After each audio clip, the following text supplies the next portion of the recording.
Hey guys, welcome back to my channel. আজ আমি explain করব একটি শর্ট চাইনিজ মুভি। এই মুভিটি অনেক ইমোশনাল, হয়তো গল্পের শেষটা আপনার চোখে জল এনে দেবে। তাই বেশি কথা না বলে এই সুন্দর মুভির এক্সপ্লেনেশন স্টার্ট করা যাক। গল্পের শুরুতে আমরা আমাদের গল্পের ফিমেল লিড জাওকে দেখি। সে শহরের এক বস্তিতে একটা পুরনো ভাঙাচোরা ঘরের মধ্যে তার মায়ের সাথে থাকতো। তার বাবা অনেক ছোটবেলাতেই মারা গিয়েছে, এই জন্যই তাদের অনেক অভাবেই দিন কাটতো। তার মা বাড়িতে একটা ম্যাসাজ পার্লার খুলেছিল, সেখানে সে লোকেদের সাথে সেক্সুয়াল রিলেশনও বানাতো। একদিন যাও ঘুম থেকে ওঠে তার শরীরের মধ্যে কিছু প্রবলেম ফিল করে। এইটা তার মাকে জানায়, কিন্তু তার মম এটাকে পুরোপুরি ইগনোর করে দেয়। সে তার স্কুল ইউনিফর্মের জন্য তার মমের কাছ থেকে কিছু টাকা চায়, কিন্তু তার মম সেটাও দিতে মানা করে দেয়। এরপর সে যখন স্কুলে যাওয়ার জন্য বাড়ি থেকে বেরোয়, তখন তার বেস্ট ফ্রেন্ড মিনের সাথে দেখা হয়। মিন তার একমাত্র বন্ধু ছিল, সে তার প্রতিবেশীও ছিল। প্রতিদিনের মতোই জাওকে বাদ দিয়ে আজও সবাই স্কুল ইউনিফর্ম পরে এসেছিল। তারা স্কুলে এসে জানতে পারে আজ তাদের ক্লাসে একজন নতুন স্টুডেন্টের অ্যাডমিশন হয়েছিল। প্রথম দেখাতেই মিন তাকে লাইক করে ফেলে। এরপর স্কুল ছুটির পর জাও একটা হসপিটালে যায় ডক্টরের কাছে চেক আপ করানোর জন্য। ডক্টর তাকে বলে তোমার কোনো সেক্সুয়াল ডিজিজ হয়েছে। এটা শুনে জাও পুরো অবাক ছিল, কারণ কারোর সাথেই তার কোনো রিলেশন ছিল না। ডক্টর আরও বলে এর ট্রিটমেন্ট করানোর জন্য অনেক টাকা লাগবে, কিন্তু অত টাকা তো জাওয়ের কাছে ছিল না। তাই সে কান্না করতে করতে সেখান থেকে পালিয়ে আসে। সে যখন লিফটের মধ্যে ছিল তখন তার একটি ছেলের সাথে দেখা হয়। সেই ছেলেটির নাম হলো সেন, সে তাদের স্কুলেই পড়তো। তাকে কান্না করতে দেখে সেন তার সাথে কথা বলার চেষ্টা করে, কিন্তু যাও কোনো কথার কোনো উত্তর দেয় না। আর লিফটের দরজা খুললে সে আবারও সেখান থেকে বেরিয়ে চলে যায়। এরপর আমরা জানতে পারি সেন ওই নতুন স্টুডেন্টের দাদা হয়। তার পেছনে পেছনে মিনও সেখানে চলে এসেছিল, আর সেও জাওকে হসপিটালে দেখে নিয়েছিল। বাড়ি এসে যাও তার মমকে তার প্রবলেমের ব্যাপারে বলতে চায়, কিন্তু তার মম তার কোনো কথা না শুনেই তাকে সেখান থেকে ঘরের দিকে পাঠিয়ে দেয়। যাও কান্না করতে করতে রুমে চলে আসে। সে বুঝতে পারে এখানে তার কথা শোনার মতন কেউই নেই। এরপর মিন জাওয়ের সাথে মিট করতে আসে। সে বলে তুমি হসপিটালে কেন গিয়েছিলে। জাও তাকে সত্যিটা জানাতে চায়নি, তাই সে মিথ্যে কথা বলে দেয়। সে বলে আমি ওখানে এমনিই গিয়েছিলাম। তখনই সেখানে মিনের মম চলে আসে। সে চাইতো না মিন জাওয়ের সাথে কথা বলুক, কারণ কলোনির মধ্যে সবাই জানতো জাওয়ের মম কি ধরনের কাজ করে। তাই তারা কেউই জাও এবং তার মমকে পছন্দ করতো না। তিনি মিনকে বাড়িতে ডেকে নেন। পরের সিনেই আমরা দেখি স্কুল চলাকালীন পুরো সময়ই সেন জাওয়ের দিকেই লক্ষ্য রেখেছিল। এরপর লাঞ্চের সময় আমরা কিছু স্টুডেন্টকে দেখতে পাই। তারা স্কুল ছুটির পর একটা পার্টিতে যাওয়ার প্ল্যান করছিল। তাদের লিডার ছিল সাওমি। সে মিনকেও তাদের পার্টিতে যাওয়ার জন্য রিকোয়েস্ট করতে থাকে, কিন্তু মিন যাওয়ার জন্য রাজি হচ্ছিল না।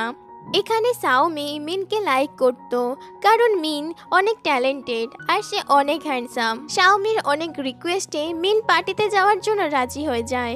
এরপর মিন যখন রেডি হয়ে সাওমির পার্টিতে যাওয়ার জন্য যাচ্ছিল, তখনই রাস্তায় সে জাওকে দেখতে পায়। জাওয়ের সাথে কথা বলতে বলতে জাও হঠাৎ অজ্ঞান হয়ে সেখানেই পড়ে যায়। মিন তাকে নিয়ে হসপিটালের দিকে যায়। সেখানে ডক্টররা বলেন জাওয়ের শরীর এখন অনেক দুর্বল, এই কারণে সে হঠাৎ করে অজ্ঞান হয়ে গিয়েছে। জাওয়ের জ্ঞান ফিরলে সে বাড়ি যাওয়ার জন্য জেদ করতে থাকে, কিন্তু মিন তাকে আটকে নেয় আর এখানে রেস্ট নিতে বলে, কারণ সে বুঝে গিয়েছিল জাওয়ের কাছে হসপিটালের বিল পেমেন্ট করার মতন টাকা নেই। এই কারণেই সে এত অসুস্থতার মধ্যেও বাড়ি যেতে চাইছে। মিন তাকে বলে তুমি চিন্তা করো না, তোমার বিল আমি পেমেন্ট করে দেব। যাও এতে রাজি হয় না, কিন্তু মিন তাকে জোর করে সেখানেই আটকে নেয়। সে তার কোনো কথাই শোনে না। এরপর সে তার কেয়ার করছিল, আর এই করতে করতেই অনেক দেরি হয়ে গিয়েছিল, তাই সে আর পার্টিতে যায়নি। অন্যদিকে পার্টিতে বসে বসে সাওমি অনেক রেগে যাচ্ছিল, আর সে জাওয়ের জন্য অনেক জেলাস হচ্ছিল, কারণ মিন তাকে ফোন করে জানিয়ে দিয়েছে সে জাওকে নিয়ে হসপিটালে এসেছে, তাই সে আজ পার্টিতে আসতে পারবে না। পরের দিন জাও যখন স্কুলে যায় তখন সাওমি তার কাছে আসে আর তাকে জিজ্ঞেস করে তুমি এখন কেমন আছো। এরপর সে যখন মিনকে জাওয়ের কেয়ার করতে দেখে সে তো আরও রেগে যাচ্ছিল। সে মনে মনে ভাবে এবার তো জাওয়ের পুরো ব্যাকগ্রাউন্ড আমাকে বের করতেই হবে। তাই সে জাওকে ফলো করতে থাকে। এরপর বাড়ি যাওয়ার সময় মিন জাওকে কিছু টাকা দেয়, কিন্তু জাও তাকে জিজ্ঞেস করে তুমি এগুলো কোথা থেকে পেয়েছো। প্রথম থেকে মিন তাকে অনেক মিথ্যে কথা বলতে থাকে, কিন্তু জাওয়ের ফোর্স করাতে মিন সত্যি কথা বলেই দেয় যে সে এগুলো তার বাবার পকেট থেকে চুরি করে এনেছে। এটা শুনে জাও অনেক রেগে যায়। সে বলে আমি কি তোমায় বলেছি আমার টাকার দরকার, তুমি যেখান থেকে এগুলো এনেছো সেখানেই রেখে দিয়ে আসো। এই বলে সে সেই টাকাগুলো নেয় না আর বাড়ি চলে যায়। রাতে যাও তার ট্রিটমেন্ট করানোর জন্য একটি ক্লিনিকে এসেছিল, কারণ হসপিটালে তো অনেক বেশি টাকার দরকার। তখনই সাওমি তাকে ফলো করতে করতে এখানেও চলে আসে আর সেই জাওয়ের অনেকগুলো ফটো তুলে নেয় আর সেই জাওয়ের ডিসিজ সম্পর্কে অনেক ডিটেলস জেনে ফেলে। পরের দিন সাওমি স্কুলে এসে জাওয়ের অসুস্থতা সম্পর্কে সবাইকে সবকিছু বলে দেয় আর এটাও বলে দেয় যে জাওয়ের মম কি কাজ করে।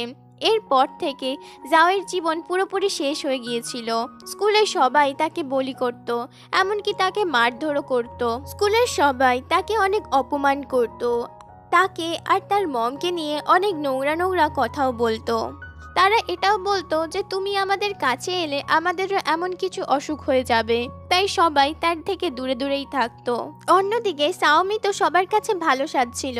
সে বলছিল আমি জাওয়ের সত্যিটা সবার কাছে বলে খুব ভালো কাজ করেছি, না হলে তো সবারই জাওয়ের মতনই অসুখ হয়ে যেত। কিন্তু আমরা তো জানি সে জেলাসি থেকেই জাওয়ের সাথে এমনটা করেছে। সে মিনকে লাইক করত, কিন্তু মিনকে জাওয়ের প্রতি কেয়ারিং দেখে সে অনেক জেলাস হয়েছিল।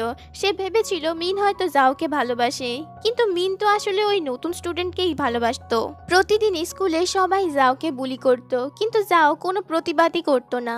একদিন তো তারা তার স্কুল ব্যাগটাকে নোংরা জলের মধ্যে ফেলে দেয়। জাওয়ের কাছে অন্য ব্যাগ কেনার মতনও টাকা ছিল না, তাই সে তার ব্যাগটাকে আনার জন্য ওই জলের মধ্যেই নেমে যায়। কিন্তু সেন এসে তাকে জলের থেকে বাইরে বের করে নেয়, কারণ সেনের মনে হচ্ছিল জাও হয়তো সুইসাইড করতে যাচ্ছে। আসলে সেন মনে মনে জাওকে পছন্দ করত আর সে স্কুলের প্রত্যেকটা টাইমই জাওয়ের দিকেই লক্ষ্য রাখত। সেন এখানে পরের দিন ক্লাস বাঙ্ক করে জাওকে একটা জায়গায় মিট করার জন্য বলে।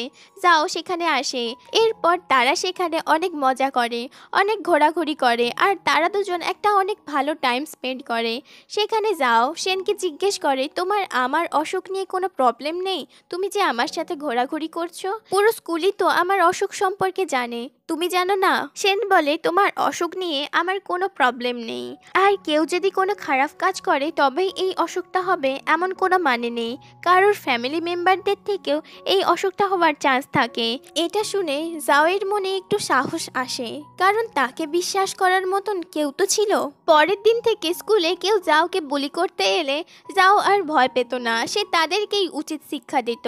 এরপর লাঞ্চের সময় একটি ছেলে জাওয়ের থেকে দূরে সরে যাওয়ার চক্করে নিজের খাবার নিজের গায়ের ওপরেই ঠেলে নেয়। তাই সে প্রচণ্ড রেগে গিয়ে জাওকে এই কথা শোনাতে থাকে।